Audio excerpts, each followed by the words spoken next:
la tercera entrevista de la serie Transbiótica que hicimos con Ricardo Amasté, de Colaborabora, una cooperativa en la que se dedican a diseñar y facilitar entornos y procesos de colaboración centrados en las personas y los entornos que habitan. Esta serie la presentamos como parte de la Semana de Diseño de Bilbao, Vizcaya. En esta entrevista hablamos de inmigración, de usar los medios sociales de manera crítica, de hospitales y salud. Ricardo eligió a quienes entrevistar, pero en este caso a Felipe yo también lo conocía, porque hace muchos años lo invitamos a Pixelate, el festival de arte mediático y diseño que se organizan en Helsinki. E incluso vino a mi casa y después también fui a Sevilla para un festival de Semos 98, que fue increíble. Mi nombre es Ricardo. Mi nombre es Mariana Salgado, esto es Diseño y Diáspora.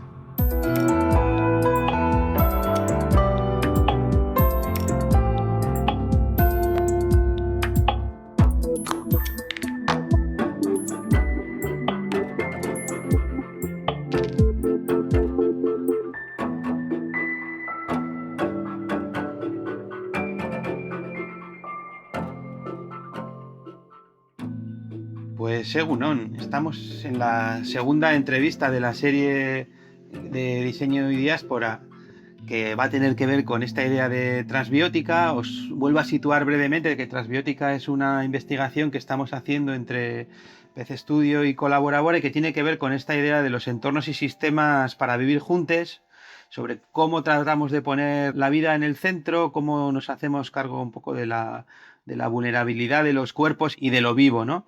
Sobre todo en estas entrevistas estamos poniendo el foco en la idea de lo trans, ¿no? En lo trans como la mezcla, como las intersecciones, como esa idea de superar lo preasignado.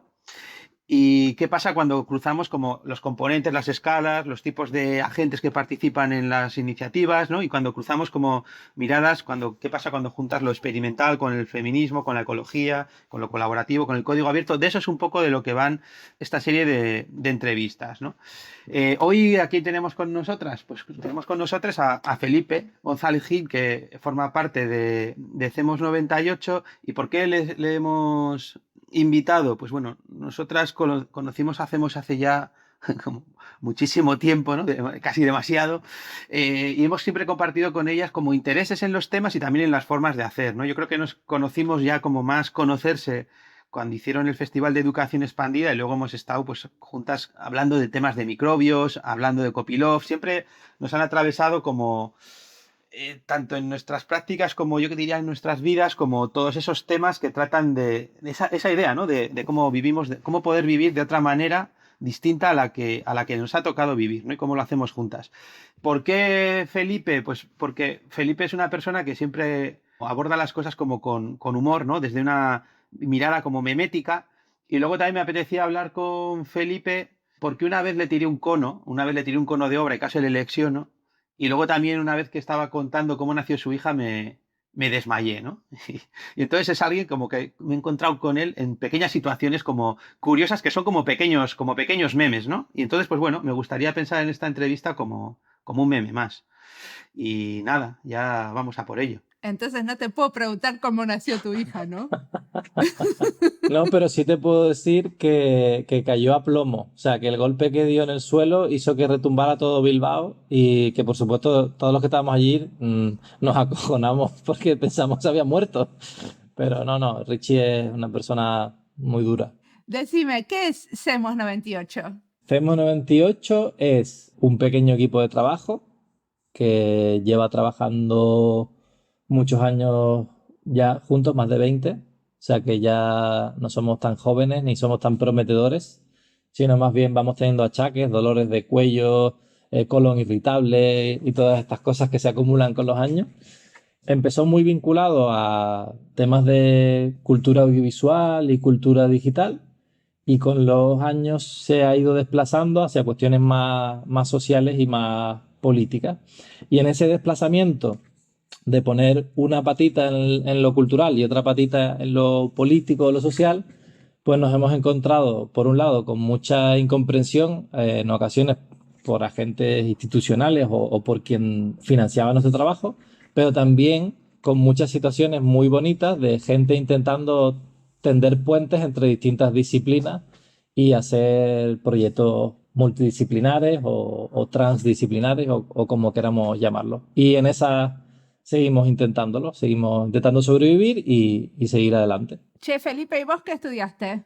Yo estudié comunicación audiovisual, un poco de rebote porque inicialmente mi gran objetivo de la adolescencia era tener un Audi TT, que es un coche muy feo, muy hortera, hasta que me di cuenta de que la universidad tal y como yo la idealizaba, que era un lugar para conocer gente, cuando fui a la jornada de puertas abiertas de empresariales me vendieron que había que ser un tiburón y morder al otro y eso no me apetecía. Me gusta la competición, pero en los terrenos de juego, no en la vida. Y entonces mi hermano me dijo, tú siempre has estado haciendo experimentos con el radiocassette, haciendo programas de radio en casa, ¿por qué no buscas algo que tenga que ver con eso? Y encontramos la programación de comunicación audiovisual y ahí fue donde conocí a Pedro Jiménez, que es el fundador de Hacemos. Ok. ¿Y me vas a contar de algún proyecto concreto? Por ejemplo, a mí me interesa especialmente cuando trabajan con el tema de las fronteras y de repensar Europa.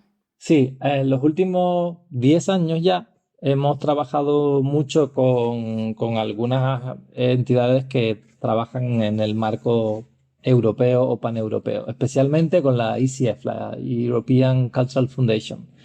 Y gran parte del trabajo ha tenido que ver con cómo generar narrativas lideradas directamente por los protagonistas y no mediadas por otros agentes para, de alguna manera, criticar los discursos dominantes en torno a ciertos temas, ¿no? Y uno de esos temas ha sido migraciones, racismo, etcétera. Entonces, bueno, nos hemos tratado de acercar siempre con mucha humildad porque dentro de nuestro equipo no hay personas racializadas, a trabajar con colectivos y con personas, como por ejemplo puede ser Moja Jereu, que fue durante un tiempo coordinador de esos racismos en Madrid, pues trabajar en estas cuestiones, en las cuestiones de cómo generar narrativas lideradas por personas racializadas para deconstruir un poco esos estereotipos que se generan en los medios mainstream. ¿Y concretamente qué hacen? ¿Videos? Casi siempre hay distintos dispositivos en los proyectos que hacemos.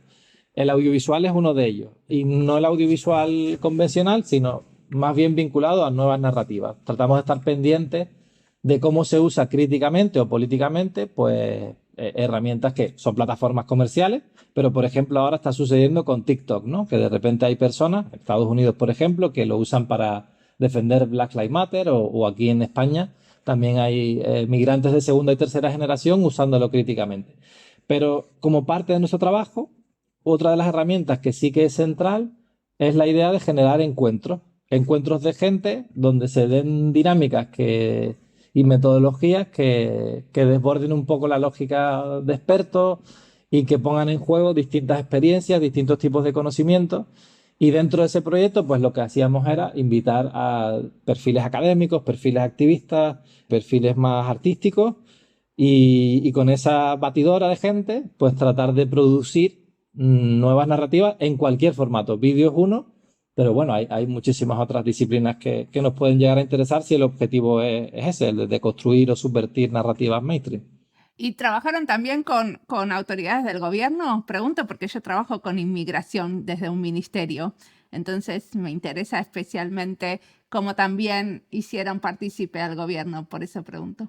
Bueno, en algunos de estos proyectos europeos, lo que ha habido institucionalmente hablando suele ser pequeño y poco útil. Dicho sea de otra manera, una presentación en el Parlamento Europeo, en una sala donde asisten algunos MEPs y escuchan lo que tenemos que decir y evidentemente, pues si son de grupos más progresistas, se interesan, pero generalmente, si el interés por estos temas suele ser relativo o minoritario, cuando ya interviene la cultura, todavía se vuelve como algo aún más desplazado. Entonces, por responder a la pregunta, hemos trabajado poco con autoridades y generalmente ese trabajo suele ser infructuoso, o sea, no suele generar una transformación fuerte.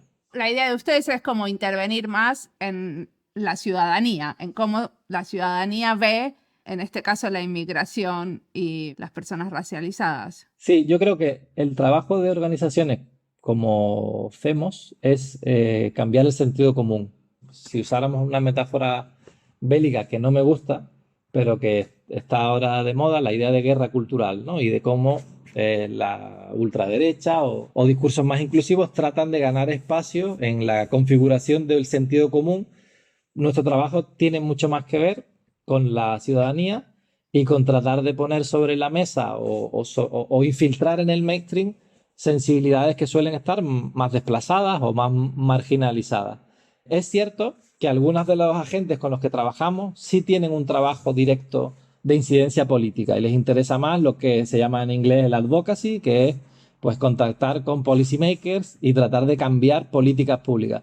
Pero nosotros vemos que ese trabajo no se le da particularmente bien. O sea, nos hemos reunido, trabajamos a veces con instituciones públicas, pero no somos los expertos en configurar leyes para que haya una transformación de ese tipo de cuestiones. Nuestro trabajo suele ser más con artistas, activistas y con gente maravillosa de la academia que trata de estar dentro de la academia y fuera de ella.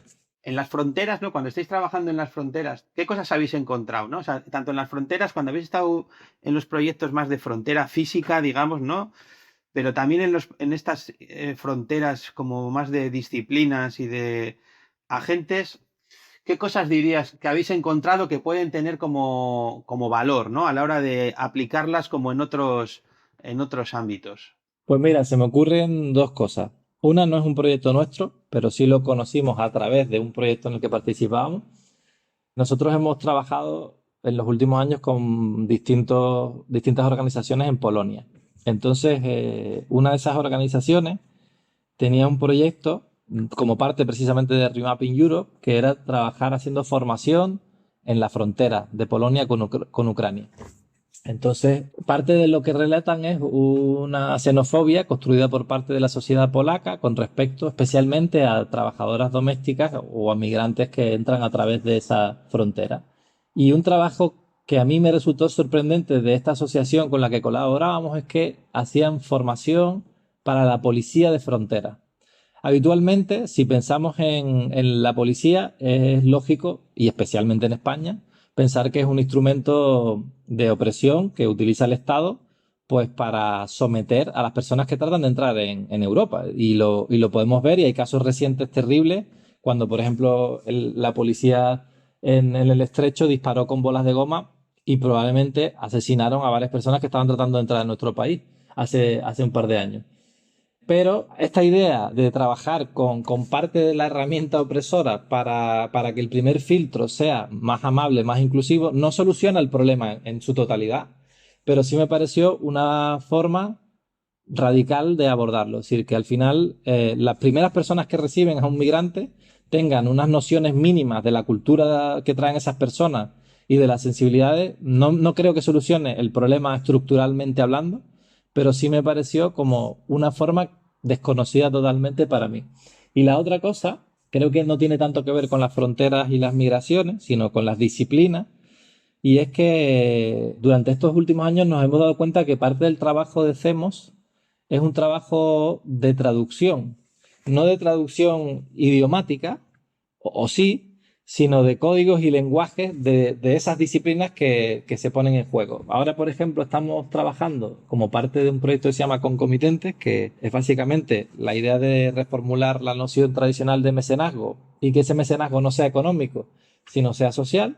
Y nosotros particularmente trabajamos en una UCI pediátrica de un hospital en Tenerife. Entonces, trabajamos con el personal de enfermería. Y la idea es producir una obra de arte o un producto cultural que sea útil dentro de la UCI pediátrica.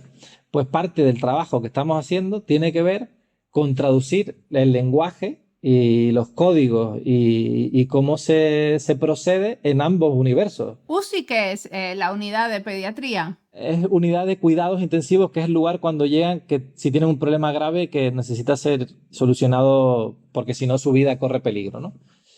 Y entonces la otra pregunta sería también que puede aprender un ambiente tan jerarquizado como un hospital del mundo del arte o de las prácticas culturales. Y ahí ese trabajo de traducción creo que es muy importante. Estamos en pleno aprendizaje constante y que es clave darle valor a esa mediación o a esa intermediación de disciplinas y lenguajes. ¿Y ya hicieron alguna intervención ahí? ¿Armaron algo en el hospital?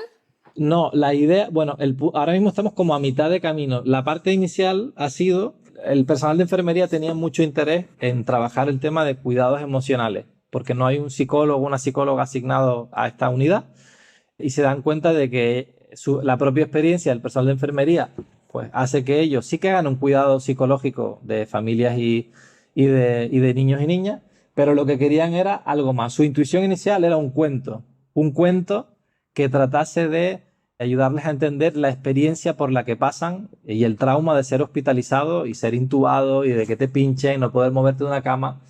Lo que hicimos fue una fase inicial de investigación con una revisión bibliográfica y con un trabajo de campo del propio personal de enfermería, y ahora hemos empezado a trabajar en 3 dispositivos diferentes: un cuento, un podcast y una biblioteca móvil, porque dentro de esa unidad no hay libros, entonces pensaron que además de un cuento, pues estaría bien que hubiera cuentos en varios idiomas, etcétera, porque Tenerife recibe mucho turismo y muchas veces se hospitalizan niños y niñas de otras nacionalidades. Ok. ¿Y en España existen las bibliotecas móviles? Porque acá existen, hay como unos colectivos que llegan, por ejemplo, unos colectivos grandes que llevan libros a diferentes lugares lejos. En España ha habido tradición. Yo recuerdo cuando o sea, no lo recuerdo yo, recuerdo haberlo estudiado. Durante la República se hicieron las misiones pedagógicas, que básicamente era llevar la cultura. Es verdad que a posteriori se ve como un poco paternalista, ¿no? De llevar la cultura ilustrada a las zonas rurales que no tenían acceso a libros y demás. Sí que hay proyectos de cómo desplazar fondos de libros, pero así a priori, no sé, Richie, si a ti te suena, no me suena esa idea así de biblioteca móvil. O sea que es como algo nuevo que estarían implementando en el hospital. Yo creo que dentro del mundo de la arquitectura y el urbanismo seguro que existen muchos proyectos de bibliotecas efímeras o bibliotecas que se desplazan. En este caso es más una cuestión que tiene que ver con el propio diseño del hospital, porque hay 2 plantas diferentes. La planta de pediatría sí cuenta con una biblioteca, pero los niños de la planta de pediatría sí se pueden desplazar de la cama a la biblioteca, con lo cual pueden ir allí.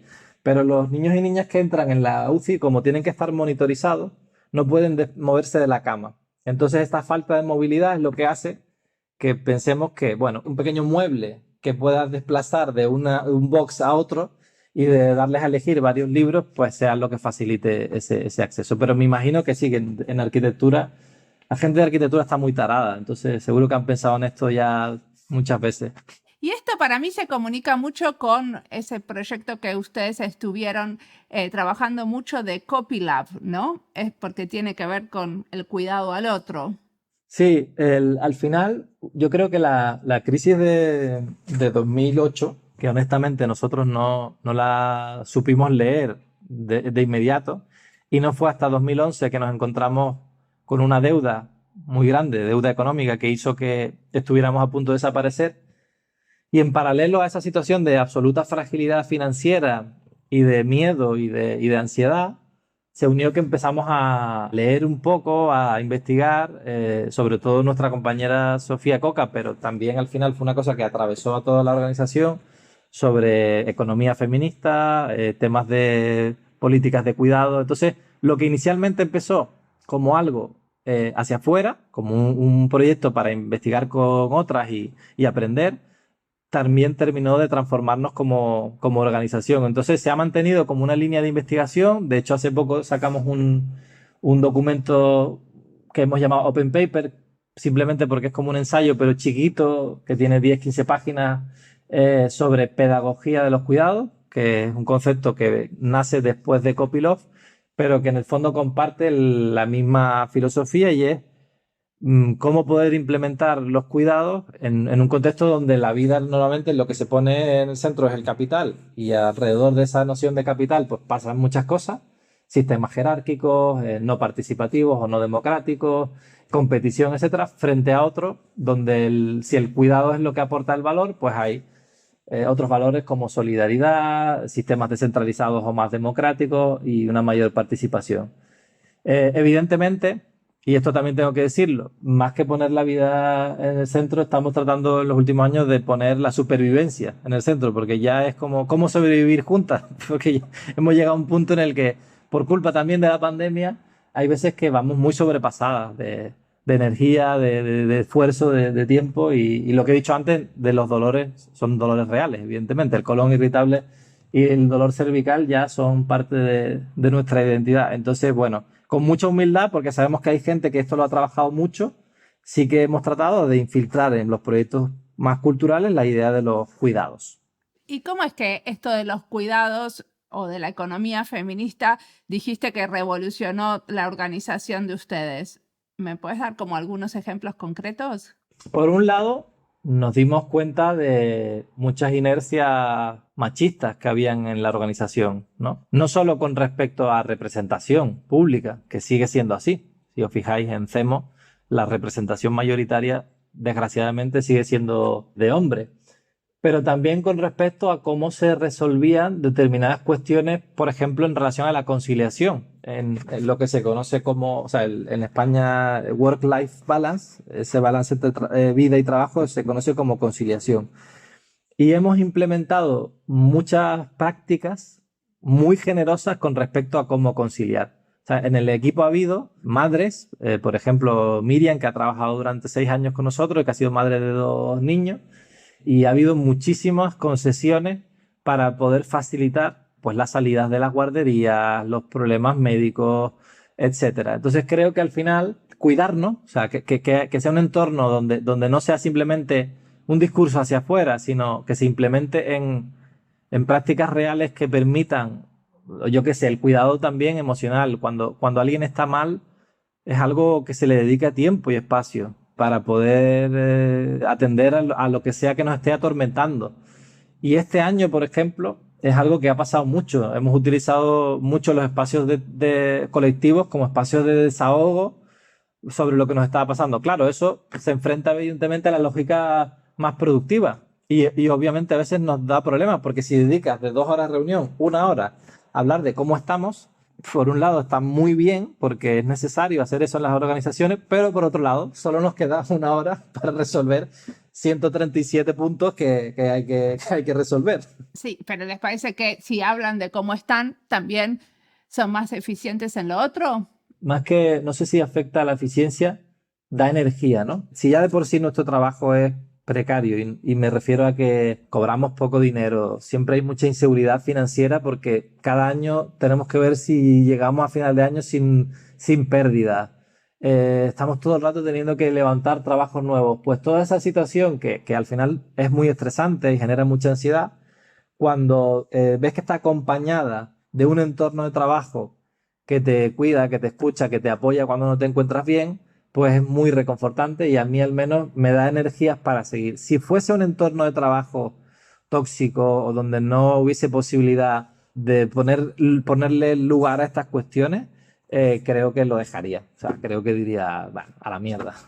Como que la contención emocional es como parte de lo que tiene que pasar si hacen este tipo de cosas.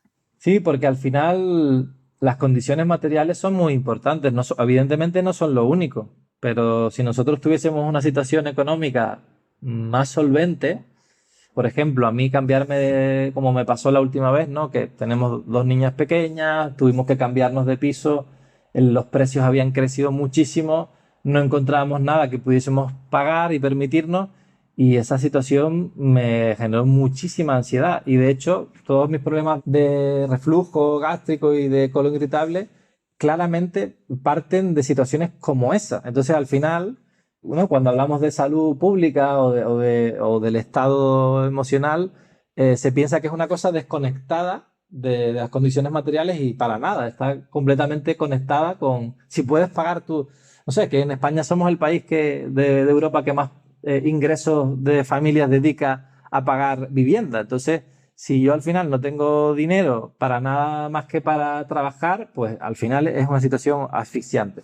Pero bueno, sí somos conscientes de que en muchos otros aspectos somos unos privilegiados porque mantenemos el trabajo, a diferencia de otra mucha gente que lo ha perdido durante este año. Decime una cosa, ¿cómo se financia Hacemos, ya que estamos en el tema de lo material? ¿Qué tipo de agencias les dan financiación o cómo consiguen financiación para hacer, por ejemplo, esto que están haciendo en la guardia pediátrica del hospital? Hace 15 años, 10 años, nuestra gran fuente de financiación eran instituciones públicas. No había ninguna principal, instituciones locales, instituciones regionales, algunas nacionales. Pero a raíz de empezar a trabajar a escala europea, sí que cambió. Por un lado, inicialmente la fuente empezó a ser pública, pero de subvenciones europeas, de proyectos de estos que son de 2 años, de 3 años. O sea, proyectos de investigación. Sí, proyectos de investigación.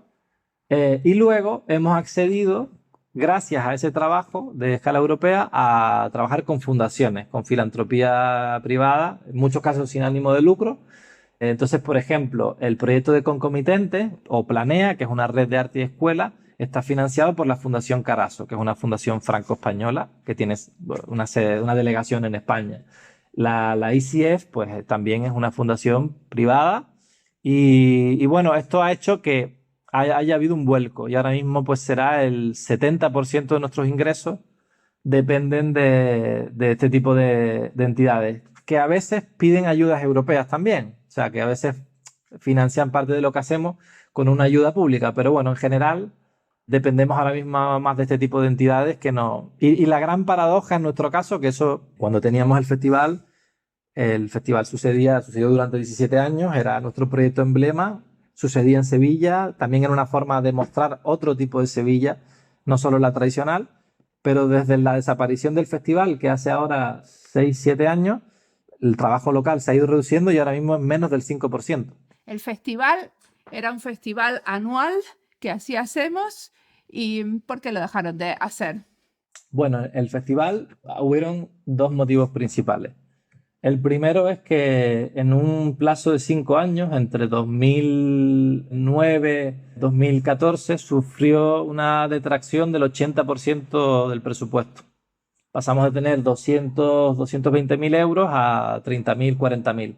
Y además era una pena porque había muchas entidades que aportaban cantidades pequeñas, con lo cual esa red institucional hacía que ninguna quisiera capitalizarlo y teníamos mucha libertad editorial.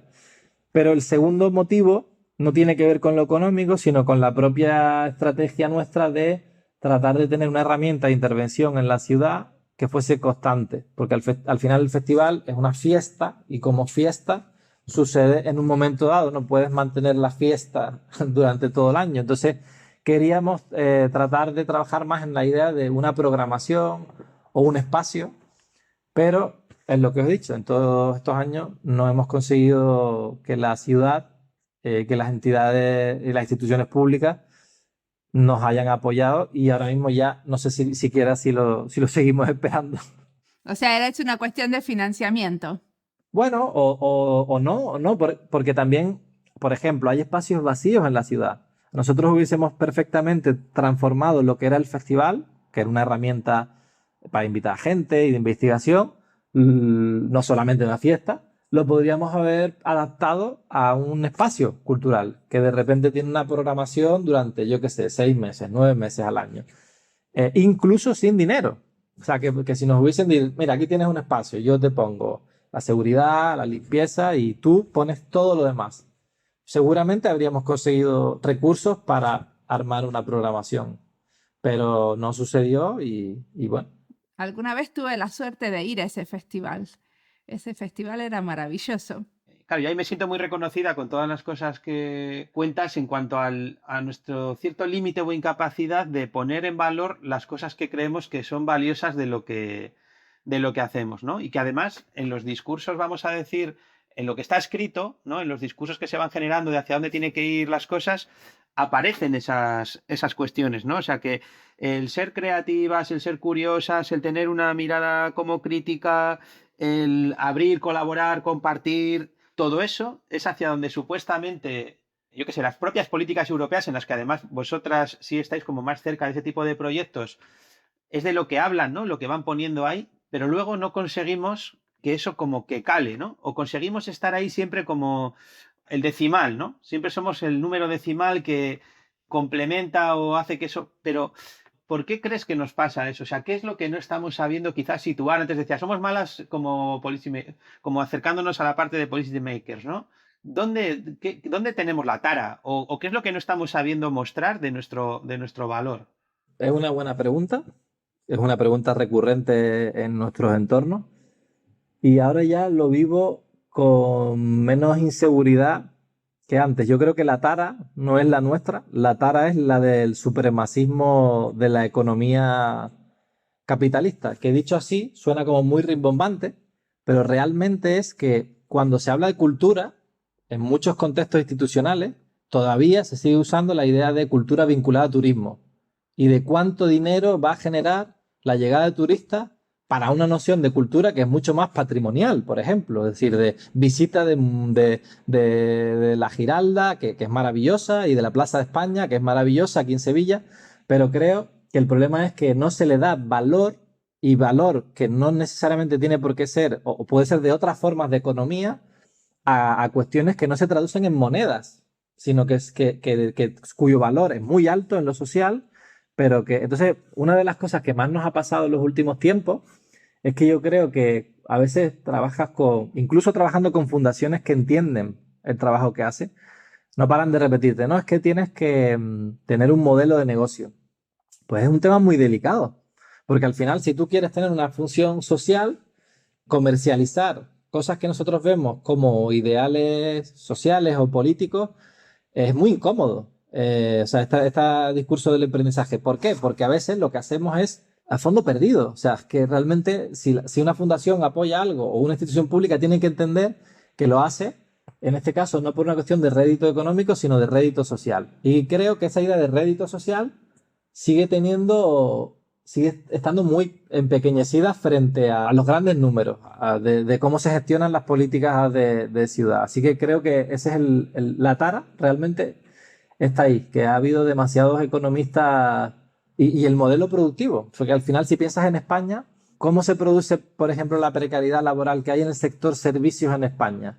Pues cuando quieres plegar absolutamente todo a una idea de país como un bar, como un Eurovegas, como esto que se quería montar, ¿no? Del Eurovegas en Madrid o en Barcelona. Entonces, claro, eso va a ser muy difícil. Eso cuando interlocutas a solas es muy difícil es una inercia muy brutal que, bueno, con interlocuciones pequeñas seguro que se consigue, pero que cuando te reúnes con un ayuntamiento o incluso ahora, ¿no? Que se está hablando de reactivar el turismo. Pero vamos a ver, si el turismo es gran parte del problema de la economía de este país, porque la vivienda ha crecido, porque hemos abierto las puertas a Airbnb, y además el turismo ha llegado a un momento en el que no es sostenible ecológicamente para la ciudad. Entonces, creo que esa inercia es tan brutal que van a hacer falta más años y más gente trabajando en esto para cambiarla. Pero ¿crees que solamente es una cuestión de más años, ¿no? Y más trabajo, y entonces es como que vamos sumando como pequeñas capas? O en ese cambio de sentido común, ¿cuál es la parte de sentido común que quizá también nosotras tenemos que cambiar, ¿no? O sea, yo noto que estando yo qué sé, en el tejido de la economía social y solidaria, toda la parte que tiene que ver con los commons, como que hay ciertas cosas que no sé si las tendríamos que hacer de otra manera, ¿no? O sea, yo noto, por ejemplo, que no hay ciertos aspectos en los que no terminamos de evolucionar, ¿no? En los mecanismos de colaboración entre agentes diversos. Enseguida nos replegamos hacia nuestras propias estructuras porque colaborar es muy difícil, ¿no? Y no sabemos hacerlo, ¿no? O sea, ¿cuáles serían un poco como los ámbitos en los que, entendiendo que, vale, la tara está en el capitalismo, pero en cuál podrían ser nuestros ámbitos de mejora, tanto como organizaciones, pero sobre todo como colectivamente? Sí, aquí me temo que voy a ser redundante con respecto a lo que he dicho antes.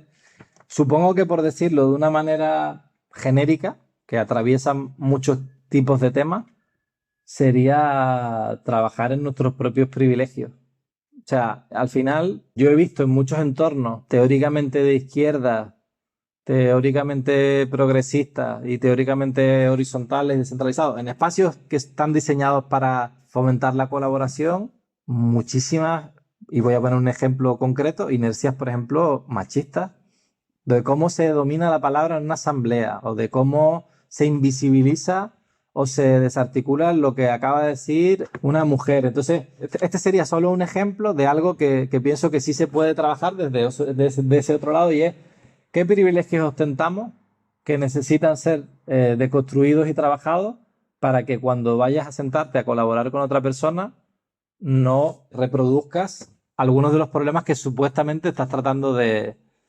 combatir. Y igual que digo machismo, pues estoy seguro de que en los proyectos, por ejemplo, de trabajar con personas migrantes, seguro que incluso las organizaciones que quieren, bueno, hay mucho de esto, ¿no? Es decir, la web esta que recopila fotos de misioneros blancos haciéndose fotos con niños y comunidades negras en África, como diciendo, mira qué guay soy, y esa persona piensa que es progresista, pero te está reproduciendo un rol completamente paternalista y asistencialista. Entonces, creo que si tuviera que responder a algo sería eso, cómo trabajar por entender nuestros privilegios y no utilizarlos a nuestro favor en los entornos de colaboración.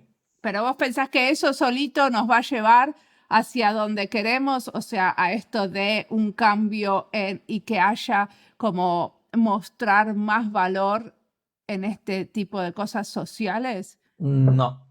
Yo creo que ahí sí tengo que reconocer que para que lo veamos antes de nuestras lápidas, ¿no? O sea, antes de que ya estemos muertos con la lápida y con la frase de Twitter de la bio, pero puesta en la lápida, para que eso pase antes, sí que tiene que haber un cambio en políticas públicas.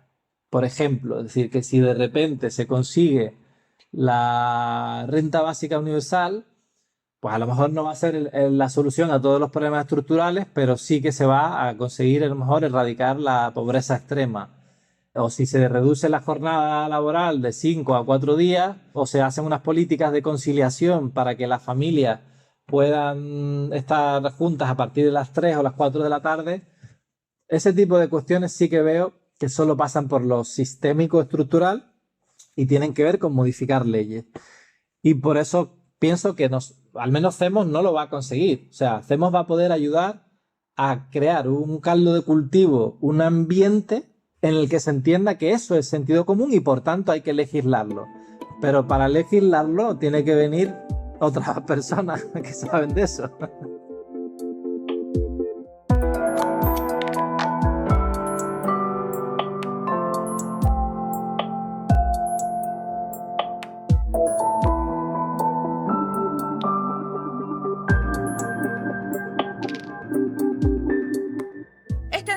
Es parte de las listas España y Diseño, Comunidades y Cooperativas de Diseñadores, Diseño Feminista, Arte y Diseño Social, porque hablamos de prácticas híbridas, incluyendo prácticas artísticas. Felipe identifica muy bien que el trabajo que hacen es de traducción de códigos y lenguajes.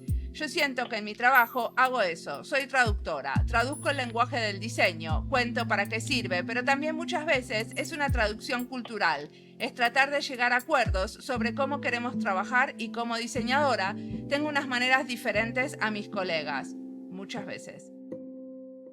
Ahí también le pongo fichas a la traducción, sin hablar también de la traducción cultural, porque no siempre entiendo todo lo que pasa a mi alrededor, pero también me pasa que cuando colaboro con otros en otros países, porque espero las costumbres finesas, también me parecen raro lo que está pasando.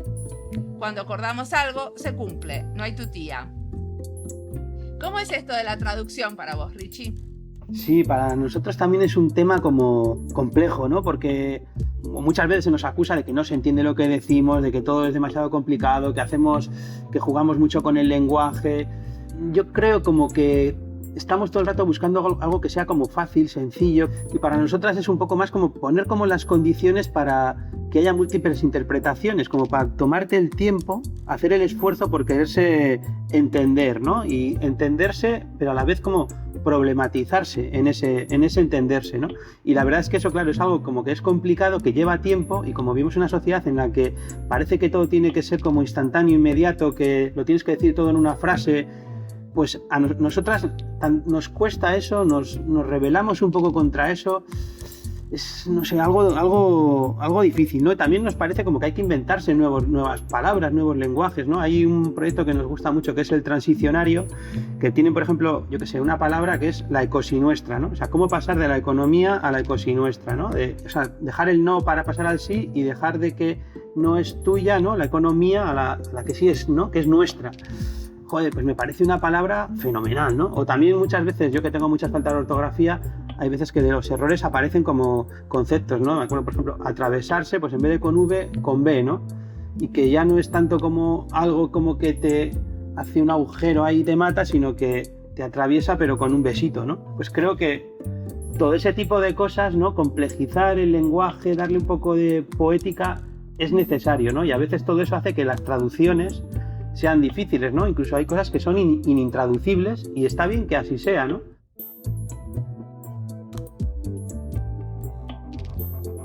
Sigamos escuchando a Felipe.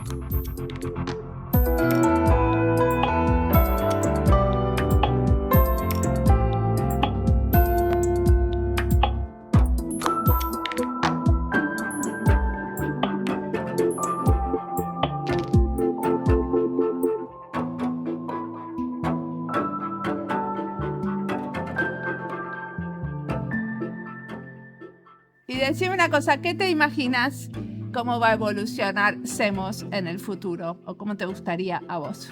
Me gustaría trabajar menos horas, no tener que estar siempre obsesionado con la bandeja de entrada, que es como un monstruo que nunca descansa. Incluso cuando estás durmiendo, ¿no? Van entrando cosas y ese sería un deseo que tengo. Evidentemente no está vinculado solo a Hacemos, pero sí a mi vida, pero deseo dedicar menos tiempo al trabajo productivo y poder disfrutar con más tranquilidad del trabajo reproductivo, que también es mucho, ¿no? ¿Qué es el trabajo reproductivo? ¿Te referís a tener más hijos? No, el trabajo doméstico, el estar con mis hijas, porque muchas veces yo reconozco, ¿no? Como parte de mis problemas, ha habido momentos, la mayor tiene 7 años, la pequeña tiene 4, ha habido momentos que yo estaba con ellas, pero que en mi cabeza estaba en la bandeja de entrada. Y eso es un problema, porque tú, para poder implementar esa creatividad que supuestamente tenemos en el trabajo productivo, en otros ambientes domésticos necesitas estar 100%, ¿no? Y muchas veces yo he estado con ellas físicamente, pero estaba ausente y no, eso no puede ser. De la misma manera que todo el otro trabajo que tiene que ver con fregar, poner lavadoras, doblar ropa, que son horas, que al final todos los días son horas y horas y horas, necesita un espacio, ¿no? No tener que hacerlo a las 11 de la noche y a terminar ya muerto como un harapo. La otra cosa que me gustaría sobre el futuro de Cemo tiene que ver con algo que hemos hablado antes, y es poder trabajar en un contexto donde se reconozca el valor de esa función mediadora o intermediadora. Es decir, que de repente haya gente que diga, oye, este trabajo es importante y lo queremos pagar, ¿no? No tener esta sensación de que además de hacerlo tienes que estar todo el rato explicando que es importante y que como es importante, por eso, porque al final es como mendigar para una cosa que yo creo que sí somos conscientes de que tiene un valor. O sea, poner a trabajar a artistas con personal de enfermería, pues tiene un valor. Lo que pasa es que como no está dentro de un sector, sino que es una cuestión más híbrida, pues evidentemente cuesta. Eso me gustaría para mi futuro. Cuando sea viejo, la gente diga, aquí viene el viejo mediador que es un poco caro, ¿no? Pero bueno, tenemos que pagarle porque es muy bueno. Perfecto. Y decime, ¿qué cosas estás leyendo, escuchando, que te están inspirando, viendo? Me cuesta mucho leer. O sea, leo cosas, pero muy, muy fragmentadas. Me refiero de artículos que me cruzo en redes. Voy a dar una respuesta un poco tramposa, pero trato de leer mucho las imágenes. Es tramposa porque sé que no es la lectura convencional, pero sí me apasiona mucho tratar de entender fenómenos que se dan, sobre todo en Internet, de nuevos lenguajes, nuevos códigos. ¿Cómo cuáles, por ejemplo? O sea, yo siempre digo que dentro de poco, porque ya no va a ser en el futuro, los memes o lo que hace la gente en TikTok o en este tipo de plataformas van a estudiarse muy pronto en los colegios en la asignatura de lengua y literatura, porque al final es un lenguaje. Entonces, es cultura popular. Exacto, es cultura popular y hoy en día lo estamos viviendo y muchas veces cuesta deconstruir los códigos que utilizan, pero eso es lo que más leo. Pero decime una cosa, vos me hablaste antes de que había algo en TikTok que pasaba muy interesante. ¿Qué es eso que pasa muy interesante en TikTok? Que hay gente que lo está usando de manera diferente. Muchísimas cosas interesantes. A ver, decime porque yo no curto TikTok. Bueno, TikTok parte de una premisa inicial que es el heredero de Musical.ly, que era una herramienta que se usaba para hacer doblajes de música, ¿no? O sea, como hacer tú pones una canción y haces como si cantaras la canción.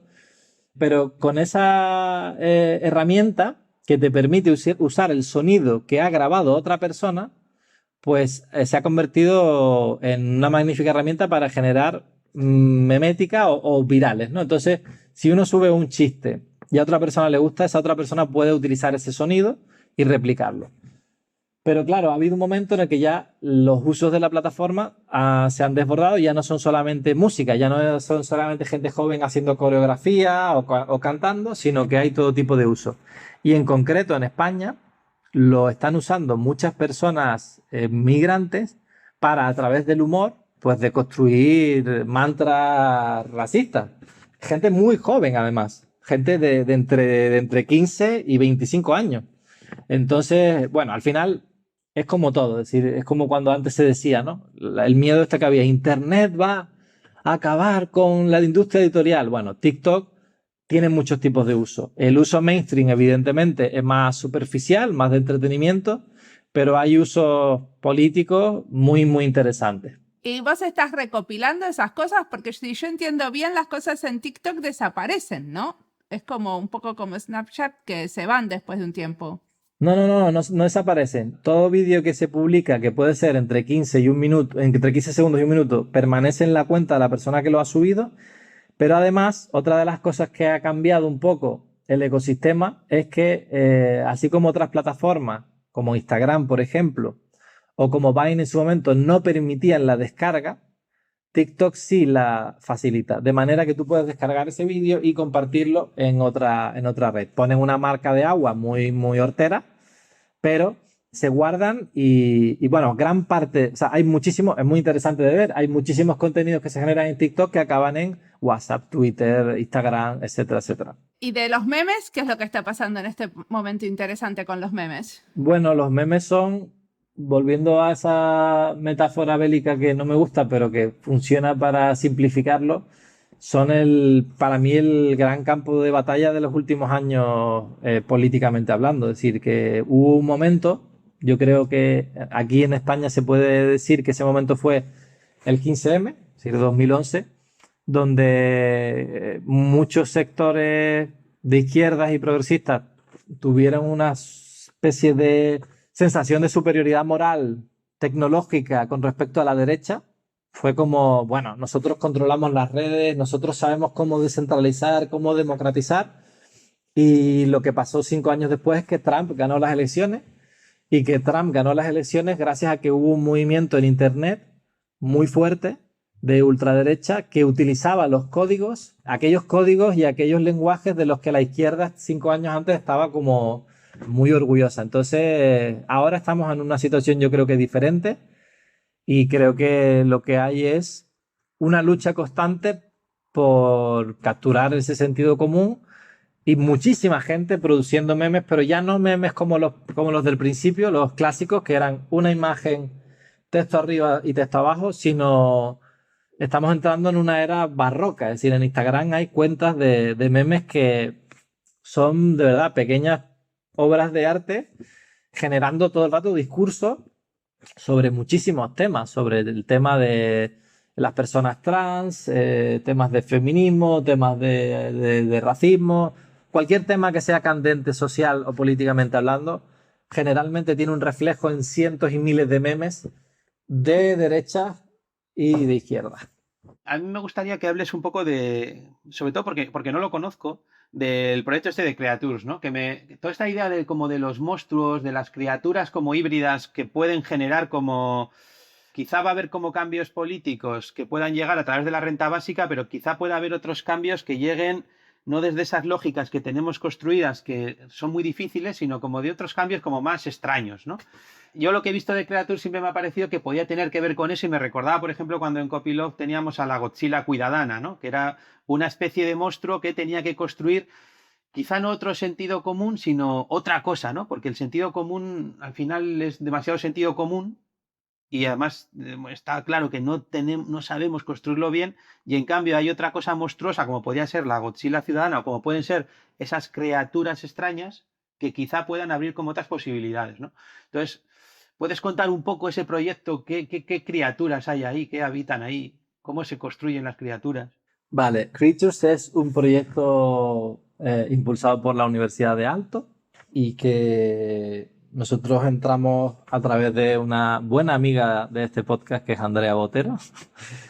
Y básicamente lo que busca es reunir a una serie de agentes que trabajan en prácticas creativas y cuyas prácticas de alguna manera tratan de imaginar otros futuros posibles. Y es un proyecto de investigación financiado por la Unión Europea, ¿no? Sí, es un Horizonte 2020, son 36 meses y alrededor de estas prácticas creativas hay un equipo de investigación de 4 entidades: la Universidad de Sussex, la Universidad de Utrecht y el RMIT, que tiene su sede principal en Australia, pero que tiene una delegación en Europa. Entonces, digamos, grupo de personas que investigan, lo que está tratando de ayudarnos es a precisamente decodificar en términos de valor y de indicadores cuál es la potencia de lo que hacemos. Porque en nuestro caso, por ejemplo, utilizamos como objeto de estudio Commons Poly, que es un juego de mesa que nace en uno de estos festivales de CEMOS, que tiene autoría colectiva y que hemos tratado de seguir avanzándolo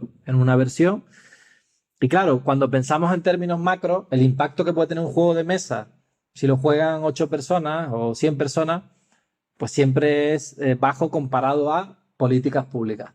Pero precisamente lo que se busca dentro del proyecto es que entendamos bien, evaluando con herramientas científicas, cuál es el impacto, aunque sea teóricamente pequeño en escala, que tiene un juego como este o una disciplina creativa como esta, de cara a poder defenderlo ante futuros interlocutores más institucionales o que no entienden, digamos, este tipo de lenguaje. Para así poder decir, oye, tú me has pedido que haga un congreso de 500 personas, pero yo te digo que pongamos a jugar a estas 500 personas a un juego de mesa durante 3 días en 50 partidas. O sea que están analizando los métodos que están usando en CEMOS, por ejemplo, como este juego que te referís. Exacto. La idea es poner sobre la mesa prácticas creativas, en algunos casos, por ejemplo, en el caso de Superflux, que es un estudio de diseño de Londres que trabaja mucho con, yo qué sé, Bienal de Arquitectura, presentando cómo va a ser la habitación del futuro en un futuro después de un colapso medioambiental. Pues hay casos que se vinculan más a eso, a diseño. Fatherfield, por ejemplo, trabaja en un parque público y cómo usar el parque público para reactivar la participación ciudadana. O sea, que ustedes están analizando como los diferentes proyectos que tienen diferentes entidades artísticas creativas. Exacto. Y cómo evaluar el impacto de esas actividades. Esa es la clave de investigación del proyecto. Entender el impacto social y cómo medirlo para poder defenderlo frente a interlocutores que puedan cuestionar el valor. Ahora, y decime, ¿de dónde vienen los monstruos acá? Las criaturas vienen que creo que en la mayoría de los casos somos personas que no estamos encuadradas dentro del sector cultural tradicional, sino que tenemos desplazamientos hacia participación ciudadana, hacia diseño industrial o urbanismo. Entonces creo que tiene más que ver con la idea de hibridar prácticas, además de que evidentemente poner a un equipo de personas investigando para entenderlo también es otro tipo de hibridación, pero en general creo que esa idea de la monstruosidad tiene que ver con la hibridación de disciplinas, ¿no? Y vuelvo a la pregunta que te hizo Richie. Entonces, estos monstruos nos abren nuevas puertas. ¿Qué te parece que al analizar las prácticas creativas de ustedes, qué nuevas puertas se están abriendo ahí?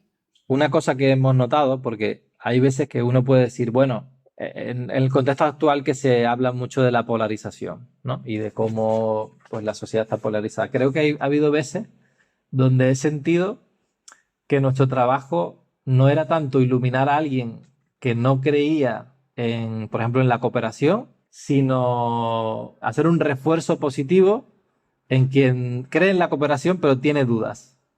O sea, creo que en muchas ocasiones hemos sido como una especie de herramienta terapéutica para las personas que estaban tratando de implementar formas de vida más cooperativas, más solidarias, etcétera. Y no tanto que hayamos conseguido que alguien que no cree en esto se sumara. Entonces, supongo que eso tiene una doble lectura. Por un lado, una lectura autocrítica, y es que no estamos consiguiendo abrir puertas en aquellos contextos que ven la vida de otra forma, que creen más que siguen creyendo en el individualismo, en el si quieres puedes, en la meritocracia, etcétera. Pero hay otro aspecto positivo, y es que hemos sido una especie de oasis o espacio de, pues eso, de refuerzo colectivo para personas que estaban intentándolo. Ahí sí creo que hemos podido tener un papel bonito. Me gustó lo del refuerzo colectivo. O sea que a lo mejor no estábamos abriendo puertas, pero sí estábamos construyendo puertas.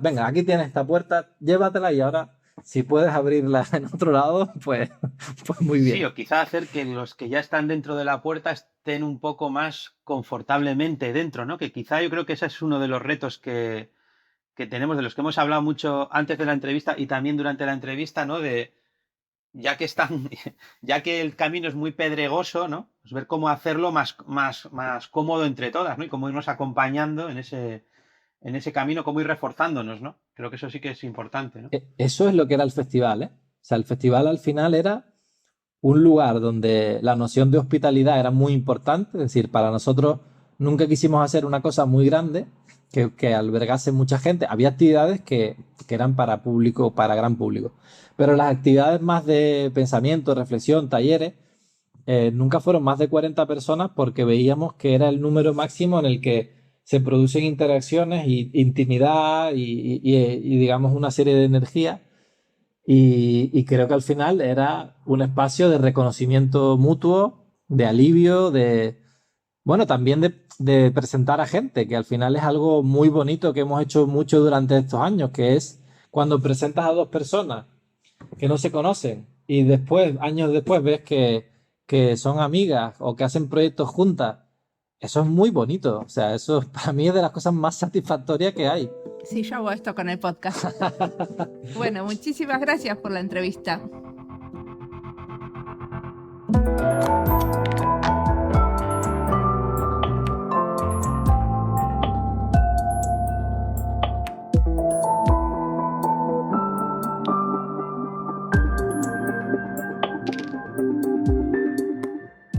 Felipe propone que más que iluminar a alguien es reforzar a quienes ya están ahí. Es un poco así, pero a veces también hay que ver quién está pispeando en el círculo, aunque no esté adentro. Por ejemplo, en la red de diseñadores de servicios del gobierno, nosotros aceptamos a todos los que están interesados, aunque no hayan estudiado diseño o no tengan una posición con el nombre de diseñador. La verdad que si no, seríamos 3 gatas locas. Como hay mucho interés, somos ya 600. O sea que lo que quiero decir es que para reforzar a los que ya están hay que tener en cuenta un grupo grande y con límites bien difusos, para no estar solo reforzando una burbuja. ¿Qué opinas, Richie? Sí, yo creo que hay como que buscar como esos equilibrios, ¿no? Y que igual no es todo el rato todo a la vez, ¿no? Que igual hay actividades que haces más para quienes ya están dentro, otras que son para quienes están fuera y les apetecería entrar, y otras incluso para quienes están fuera y les apetece boicotear, ¿no? Y entonces cada vez es como hacer un tipo de cosa de una manera diferente y ver qué pasa, ¿no? Creo que sí que a veces estar en un espacio de confort en el que todas estamos entendiéndonos es que tiene que ver con lo que hablábamos antes de las traducciones, ¿no? A veces está bien estar en un espacio donde no hace falta traducir porque todas estamos en el mismo código, y en cambio otras veces tienes que utilizar otro tipo de lenguajes porque quieres que otros te entiendan, o tienes que usar su lenguaje para trasladar lo que tú quieres contar a algo que es como de su entorno, ¿no? Entonces creo que hay que utilizar como todo el rato múltiples estrategias, depende de la situación o el contexto, ¿no? Como siempre, la música del podcast es de Antonio Zimmerman. El diseño de sonido es de Julián Pereira. Este podcast está publicado con licencia creativa común con atribuciones.